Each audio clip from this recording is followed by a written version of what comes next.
ये बात आप मानते हैं कि AIMIM को जो वोट कटवा कहा जाता है वो है? फिर अब वोट कटवा तो मैं समझता हूँ कि पूरे हिंदुस्तान में सभी को कहा जा रहा है।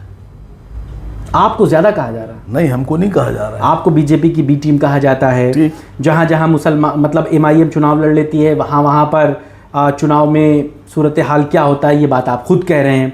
समाजवादी पार्टी खुद जिम्मेदार है 2022 का चुनाव हारने के लिए। अब आपने कहा अगर समाजवादी पार्टी हमको बीजेपी का एजेंट कह रही है तो वही समाजवादी पार्टी अजय राय को बीजेपी का एजेंट कह रहे थे। वही समाजवादी पार्टी कमलनाथ को अखिलेश जी बीजेपी का एजेंट कह रहे थे ना। उन्हीं समाजवादी पार्टी के अखिलेश जी ने मायावती जी को बीजेपी का एजेंट कहा। इसी कांग्रेस ने जो आज 2024 में साथ साथ रहे और वह उसी कांग्रेस के नेता अजय राय साहब और कमलनाथ साहब समाजवादी पार्टी को बीजेपी का एजेंट कह रहे थे। उन्हीं अजय राय साहब ने कहा कि कांग्रेस उत्तराखंड में चुनाव इसलिए हार गई कि बीजेपी के लिए अखिलेश जी चुनाव में मैदान में थे। जिस इंडिया गठबंधन में अखिलेश जी चुनाव लड़ते हैं उसी इंडिया गठबंधन के नेता उद्धव ठाकरे और आदित्य ठाकरे कहते हैं कि समाजवादी पार्टी महाराष्ट्र में भारतीय जनता पार्टी के एजेंट है। कहते हैं ना। हरियाणा में आम आदमी पार्टी बीजेपी के एजेंट हो जाती है, कांग्रेस कहती है। और दिल्ली में आम आदमी पार्टी कहती है कांग्रेस बीजेपी की एजेंट। तो पहले आप ये तय कर लीजिए कि हिंदुस्तान में बीजेपी का एजेंट कौन है, और जब आपको जवाब मिल जाए और सर्टिफिकेट मिल जाए फिर आइएगा सवाल पूछने, तो बाखुदा देंगे जवाब आपको। आप ऐसे लोगों को कौन जवाब दे? बंगाल के चुनाव में ममता बनर्जी चिल्ला रही है कांग्रेस बीजेपी की एजेंट, चिल्लाई। गुजरात के चुनाव में कांग्रेस कह रही है आम आदमी पार्टी बीजेपी की एजेंट। आम आदमी पार्टी कह रही है कि साहब गोवा में पूरी की पूरी कांग्रेस बीजेपी की एजेंट। तो कौन बीजेपी का एजेंट है? अगर आपके पास सर्टिफिकेट है और वाकई में आप जेब में रखें कि कौन है बीजेपी का असली एजेंट, मुझे दिखा दीजिए, मैं उस सर्टिफिकेट को देख लूंगा। अभी दिखाइए कैमरे के ऊपर, फिर हम सवाल का जवाब देंगे आपके।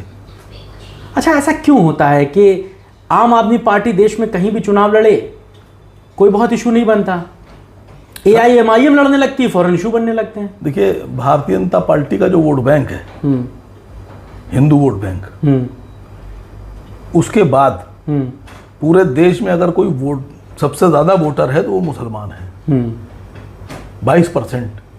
और 22% वोटर पर सबकी नजरें गड़ी हुई हैं। सब लूटना चाहते हैं उस वोट को, हक नहीं देना चाहते।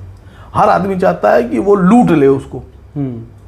उत्तर प्रदेश में अखिलेश जी की नजर गड़ी हुई है, वो मुसलमानों को लूटना चाहते हैं। तेजस्वी साहब बिहार में मुसलमानों को किसी भी तरह से लूट के तिजोरी में बंद कर लें। बंगाल में करीब लगभग 40% के आसपास, 35% 40% के बीच में मुसलमान है। ममता बनर्जी साहब उस पर दावे ठोक रही हैं।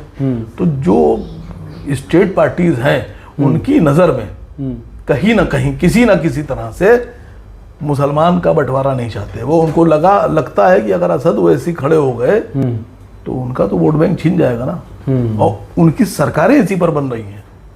मगर नुकसान तो इसमें आपका भी हो रहा है। बिहार में आप लोगों ने 20 में चुनाव लड़ा था, 5 विधायक जीते, 5 में से 4 जो है राजद में जाके चले गए। ठीक। फिर मतलब ओवैसी साहब जा रहे हैं, मतलब समय दे रहे हैं संगठन। अब सुनिए नीतीश कुमार साहब लालू जी के साथ थे।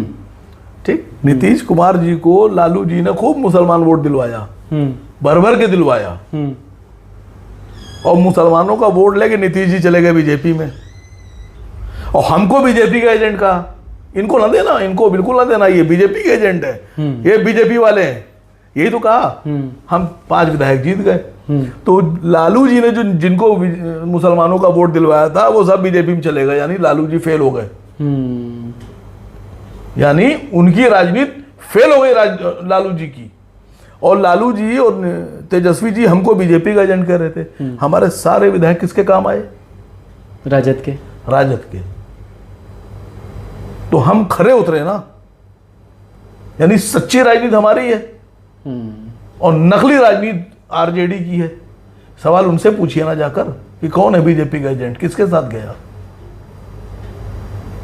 बताइए। 17 साल बीजेपी में रहने के बाद A team BJP, B team Nitish Kumar, C team Tejashwi Yadav, साबित हो गया, प्रूफ हो गया वहां। समाजवादी पार्टी के विधायक टूटते हैं बीजेपी में, कांग्रेस के विधायक टूटते हैं बीजेपी में, आरजेडी के विधायक टूटते हैं बीजेपी में, टीएमसी के विधायक टूटते हैं बीजेपी में, आम आदमी के विधायक टूटते हैं बीजेपी में। कभी आपने सुना कि असद ओवैसी साहब का कोई विधायक बीजेपी में गया? तो हम बीजेपी की टीम कहां है? यही लोग हैं सब, ये ठेकेदार है बीजेपी के, सरकार बनवाने का ठेका लेते हैं बीजेपी से।